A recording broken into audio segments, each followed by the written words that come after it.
வணக்கம் ஜோதிட நண்பர்களே. வரும் பிப்ரவரி மாதம் முதல் மே மாதம் வரைக்கும் கிரகங்களுடைய கூட்டணிகள் ஏற்படும். நவ கிரகங்களில் கேதுவை தவிர்த்து மற்ற 8 கிரகங்களும் ஒன்றோடு ஒன்று கலந்து கொண்டு இருக்கும். அதாவது மாத கிரகங்களும் வருட கிரகங்களும் ஒன்றாக இணையக்கூடிய காலகட்டம். பிப்ரவரி 14க்கு மேலே கிரகங்கள் ஒரு வரிசையாக இருந்து பிறகு மார்ச் 15லேருந்து ஏப்ரல் 15 வரைக்கும் கிரகங்கள் ஒன்றோடு ஒன்று கலந்து கூட்டு கிரகங்களாக மாறி அதன் பிறகு மே மாதத்தில் திரும்பவும் ஒரு வரிசையாக அமையும். கிட்டத்தட்ட இந்த அமைப்பு பார்த்திங்கன்னா பிப்ரவரி 14 ஆரம்பித்து மார்ச், ஏப்ரல், மே, கிட்டத்தட்ட ஜூன் முதல் வாரம் வரைக்கும் கூட தாக்குப்பிடிக்கும். கிரகங்கள் ஒன்றாக சேர்ந்து இருக்கும் பொழுது கூட்டு கிரக அமைப்புகள் ஏற்பட்டு கூட்டு கிரக யோகா அமைப்புகள் அப்படிங்கிறது செயல்படும். கிரகங்கள் வரிசையாக இருக்கும்போது கிரகமாளிகா யோகம் அப்படிங்கிறது செயல்படும். மாத கிரகங்களானது முதல்ல சனியோட இணையுது, ரெண்டாவது ராகுவோட இணையுது, மூன்றாவது குருவோட இணையுது. பொதுவாகவே இந்த கூட்டு கிரக அமைப்புகளும் சரி இல்லை கிரகமாளிகா யோகா அமைப்புகளும் சரி செய்யக்கூடியது ஒரே விஷயம்தான். பாசிட்டிவ் அண்ட் நெகட்டிவ் ரெண்டையுமே சேர்த்து தான் கொடுக்கும். பட் எந்தெந்த விஷயங்கள் அப்படிங்கிறது ஒவ்வொரு ராசி லக்னங்களுக்கு தகுந்த மாதிரி மாற்றங்கள் ஏற்படும். பட் ஒவ்வொரு ராசி லக்னங்களுக்குமே ஸ்பெசிஃபிக்காக சில விஷயங்களில் மட்டும் ஏற்ற இறக்கங்கள், லாப நஷ்டங்கள், நல்லது கெட்டது அப்படின்னு இந்த இரட்டைத்தன்மை கொண்ட அனைத்து விஷயங்களும் கலவையாக அது காட்டிக்கொண்டே இருக்கும். அதுவும் இந்த முறை அமைஞ்சிருக்கக்கூடிய இந்த கிரக அமைப்புகளானது ஆரம்பத்தில் கொஞ்சம் சுணக்க நிலையை ஏற்படுத்தும். கொஞ்சம் ஒரு கன்ஃபியூஷனான ஸ்டேட்டஸ் இருக்கும். செய்யலாமா வேண்டாமா அப்படிங்கிற யோசனைகளையே பல காரியங்கள் கழிஞ்சு போகும். பெரும்பாலும் எல்லா விஷயங்களுமே பார்த்திங்கன்னா ஒரு ஸ்லோ பிக்கப்பாகத்தான் இருக்கும். பட் அதுவே மத்திய பகுதியில் பார்த்திங்கன்னா அதற்கு அப்படியே ஆப்போசிட்டாக எல்லா விஷயங்களும் நடக்கும். எல்லாமே பார்த்திங்கன்னா ஹரிபரியாக நடக்கும். முன்ன பின்ன யோசிக்கிற கூட டைம் இருக்காது. டக்கு டக்குன்னு காரியங்கள் நடந்துக்கிட்டே இருக்கும். ஈவன் அது பாசிட்டிவாக இருந்தாலும் சரி நெகட்டிவாக இருந்தாலும் சரி நின்று நிதானித்து யோசிக்கிறதுக்கெல்லாம் நமக்கு டைமே கிடைக்காது. டக்கு டக்குன்னு விஷயங்கள் காரியங்கள் நகர்ந்து போய்கிட்டே இருக்கும். நிறைய சேஞ்சஸை எதிர்பார்க்கலாம் இந்த டைமில். கண்ணு மூடி கண்ணு திறக்கிறதுக்குள்ள என்ன நடந்துச்சு அப்படின்னு தெரியாத மாதிரி சில காரியங்கள்லாம் டக்கு டக்குன்னு மூவ் ஆகிட்டு போய்கிட்டே இருக்கும். இந்த கூட்டமைப்பில் கடைசி காலகட்டம் அப்படின்னு வரும்பொழுது ஒரு ரிலாக்ஸ்டான பொசிஷன் நமக்கு கிடைக்கும். அதாவது எப்படி இருக்கும்னு பார்த்திங்கன்னா, ஆரம்பத்தில் என்ன பண்ணுறதுனே தெரியாமல் முழிச்சிட்டு இருந்தோம். திடீர்னு இடையில என்ன நடந்ததுன்னு தெரியல, அறக்கப்பறக்க எல்லா விஷயங்களையும் செஞ்சு முடிச்சிட்டோம். இப்போ கொஞ்சம் நிம்மதியாக இருந்தால் போதும், அமைதியாக ரெஸ்ட் எடுத்தால் போதும் அப்படிங்கிற மைண்ட் செட்டுக்கு கொண்டுட்டு போகும். நல்லதோ கெட்டதோ சந்தோஷமோ துக்கமோ எப்படியோ அலைஞ்சு தெரிஞ்சு கஷ்டப்பட்டு நினச்சதை செஞ்சு முடிச்சிட்டோம் அப்படிங்கிற ஒரு மைண்ட் செட்டில் நம்ம கொண்டு போய் உட்கார வைக்கும். பொதுவாக கூட்டு கிரக அமைப்புகள் ஏற்படும் பொழுது அங்கே பாசிட்டிவ் நெகட்டிவ் ரெண்டும் கலந்த விளைவுகள் தான் இருக்கும். காரணம் என்ன அப்படின்னு பார்த்தீங்கன்னா, கிரக கூட்டணிகள் அப்படிங்கிறது பாசிட்டிவ் கிரகங்களும் நெகட்டிவ் கிரகங்களும் இணையக்கூடிய அமைப்புகள் தான். தவிர ஸ்தான பலத்தின் அடிப்படையிலையும் பார்த்தீங்கன்னா சில கிரகங்கள் பாசிட்டிவாகவும் இருக்கும், சில கிரகங்கள் நெகட்டிவாகவும் இருக்கும். பட் இங்கே எல்லா கிரகங்களுமே ஒன்று சேரும் பொழுது அப்போ அங்கே ஸ்தான பலமும் அந்த பாசிட்டிவ் நெகட்டிவ் கலந்த நிலைகளை தான் அது செயல்படவும் செய்யும். ஸோ இயற்கையாகவே இந்த கூட்டு கிரக அமைப்புகள்லாம் ஏற்பட்டுடுச்சு அப்படின்னா முழுசாக நம்ம நல்ல விஷயங்களும் எதிர்பார்க்க முடியாது. அதுக்காக முழுசாக எல்லாமே கெட்ட விஷயங்கள் தான் அப்படின்னு சொல்லிட முடியாது. இந்த மாதிரியான கிரக அமைப்புகள் ஏற்படும் பொழுது தான் அங்கே அதிர்ஷ்டமும் வேலை செய்யும், துரதிர்ஷ்டமும் வேலை செய்யும். அது அதிர்ஷ்டமா இல்லை துரதிர்ஷ்டமா அப்படிங்கிறதான் அவங்களுடைய பிறப்பு ஜாதகம் முடிவு செய்யும். பிறப்பு ஜாதகத்தில் அவங்களுடைய கிரக அமைப்புகள் இப்போது எந்த நிலைமையில் இருக்குது அப்படிங்கிறத வச்சு அதை டிசைட் பண்ணலாம். பட் இங்கே நம்ம பொது பலன்கள் பார்க்கறதுனால ஜென்ரலாக இது எப்படி இருக்கும் அப்படிங்கிறத புரிஞ்சுக்கிட்டிங்கன்னா அதை கொஞ்சம் ஈஸியாக எடுத்துகிட்டு போகலாம். ஒருவேளை இந்த காலகட்டங்கள் உங்களுக்கு நல்ல விஷயங்கள் நடந்துக்கிட்டு இருக்குது அப்படின்னா நீங்கள் சந்தோஷமாக அதை மேற்கொண்டு எடுத்துகிட்டு போகலாம். ஒருவேளை உங்களுக்கு மோசமான விஷயங்கள் நடந்துகிட்ருக்கு அப்படின்னா நீங்கள் அதை நினச்சி பெருசாக பயப்பட வேண்டியதில் கவலைப்பட வேண்டிய பெருசாக அதை நினச்சி ரிஸ்க் எடுக்காதீங்க, ஃப்ரீயாக விடுங்க. கொஞ்ச நாள் அது தானாகவே சரியாயிடும்.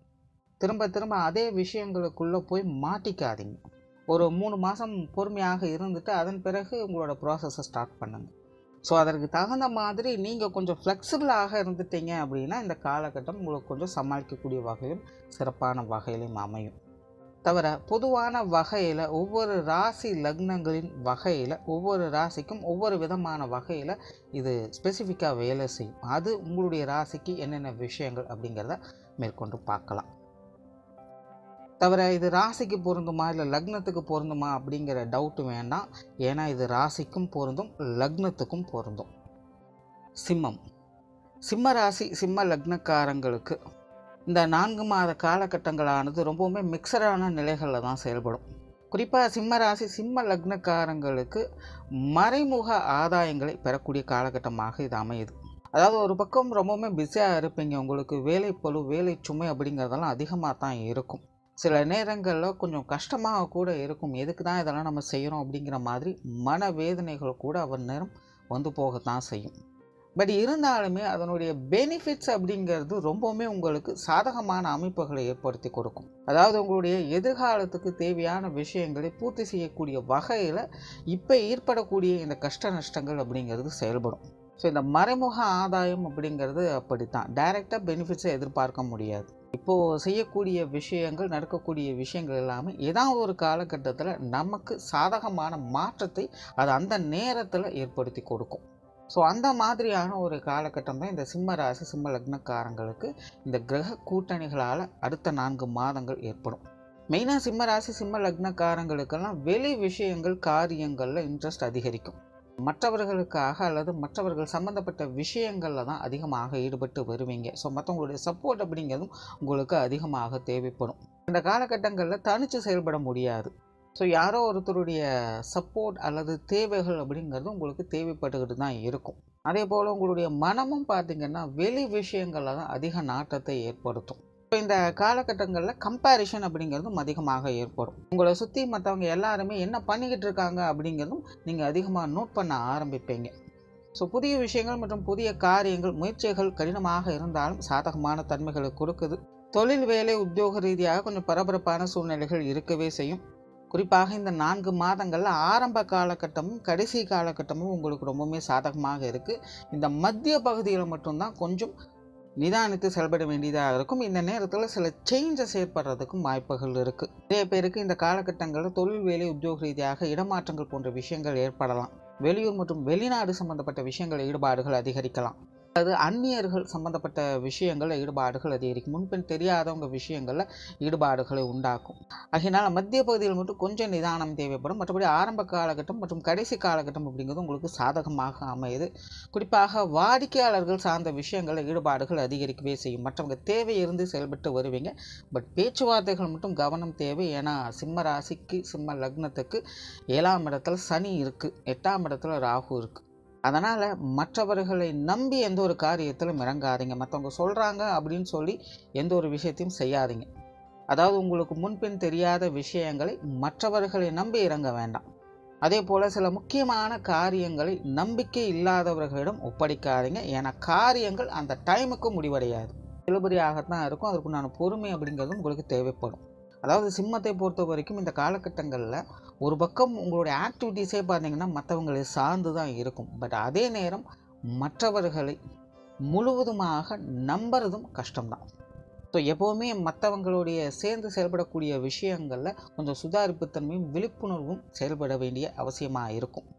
பட் இங்கே நல்ல விஷயம் என்ன அப்படின்னு பார்த்தீங்கன்னா, இப்போதைக்கு அது உங்களுக்கு கொஞ்சம் மோசமான விளைவுகளை ஏற்படுத்தினாலும் கூட, அதாவது நீங்கள் கொஞ்சம் கேர்லெஸ்ஸாக இருந்துட்டீங்க, கொஞ்சம் தேவையில்லாத பிரச்சனைகள் ஏற்பட்டுச்சு அப்படின்னாலும் கூட, அந்த நேரத்தில் சில சங்கடங்களை உங்களுக்கு கொடுத்தாலும் கூட, அந்த விஷயங்கள் உங்களுக்கு பிற்காலத்தில் ஏதாவது ஒரு வகையில் ஒரு சாதகமான தன்மைகளை அது ஏற்படுத்தி கொடுக்கும். ஸோ இதுதான் கிரக கூட்டணிகள் உங்களுக்கு கொடுக்கக்கூடிய அந்த யோகா அமைப்பு. அந்த மறைமுக ஆதாயம் அப்படிங்கிறது அப்படி தான், கஷ்டமாக இருந்தாலும் ஒரு டைமில் உங்களுக்கு ரொம்பவுமே சப்போர்ட்ஃபுல்லாக இருக்கும். குடும்ப உறவுகள் வகையில் ஒரு கலவையான மாற்றங்களை எதிர்பார்க்கலாம். குறிப்பாக கணவன் மனைவி உறவுகளுக்குள்ள நிறைய கருத்து பரிமாற்றங்கள் ஏற்படவே செய்யும். பேச்சுவார்த்தைகளை மட்டும் கொஞ்சம் கவனம் எடுத்துக்கோங்க, மற்ற விஷயங்கள்லாம் சமாளிக்கக்கூடிய வகையில் இருக்கும். ஸோ ஓவராலாக இந்த 4 மாத கிரக கூட்டணிகள் என்பது சிம்ம ராசி சிம்ம லக்னக்காரங்களுக்கு ஆரம்பமும் முடிவும் உங்களுக்கு சாதகமான தன்மைகள் இருக்கும். மத்திய பகுதியில் மட்டும் கொஞ்சம் நிதானம் தேவைப்படுது. தேவையில்லாத விஷயங்களை போய் சிக்கிக்காதீங்க. தேவையில்லாத ஆசை வார்த்தைகள் கற்பனைகள் போன்ற விஷயங்களுக்குள்ள மாட்டிக்கொள்ளாதீங்க. நன்றி, வணக்கம், வாழ்க வளமுடன்.